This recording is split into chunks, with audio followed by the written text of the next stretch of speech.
xa cực thân của sò quan ra du bước Isuki con trả hình quả một ngày quay cho nằm bước ra du Isuki con trả hình quả mà căn nhìn hình thế rồng rêu nằm như xa clock ôi à ta nạp ra du bước ta nạp Isuki con ta nạp ra hình quả giúp an đông nào que quách nào bước bơi nào bắt ra hình tầm nạp được coi ra ước quan ra ăn hình rồng nào như xa khư nạp ra du bước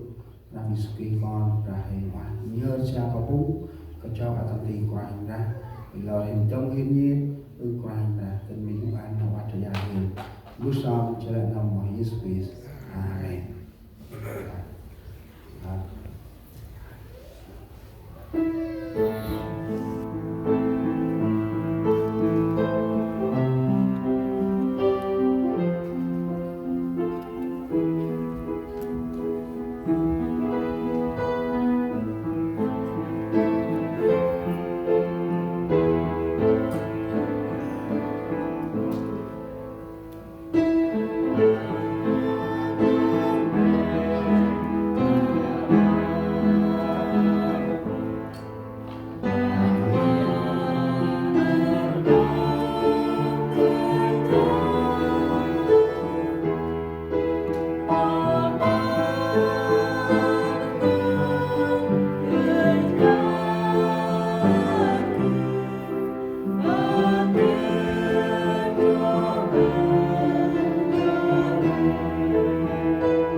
Mà do thế khoan ra cơn nào nên gì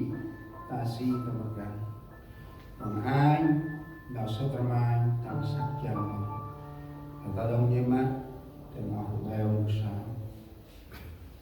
Usa untuk rawan februar mengoy embut pendu dalam tuan banyak sing kepong sing sang nai sak mai embut pendu semai Uin huyên ham hen em được được ăn tươn trong tầm nạp anh mà ăn tê ti ti cao tầm nạp mai uin em được lần đầu sự lần nào con tan con phải mai Jesus Christ Amen. San Riêng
Cần hành vương an mà cũng năm mình học kia cái cho cần nhà tây án chỉ đi thì họ nào hành được đó là khi chi cần vài giờ mắt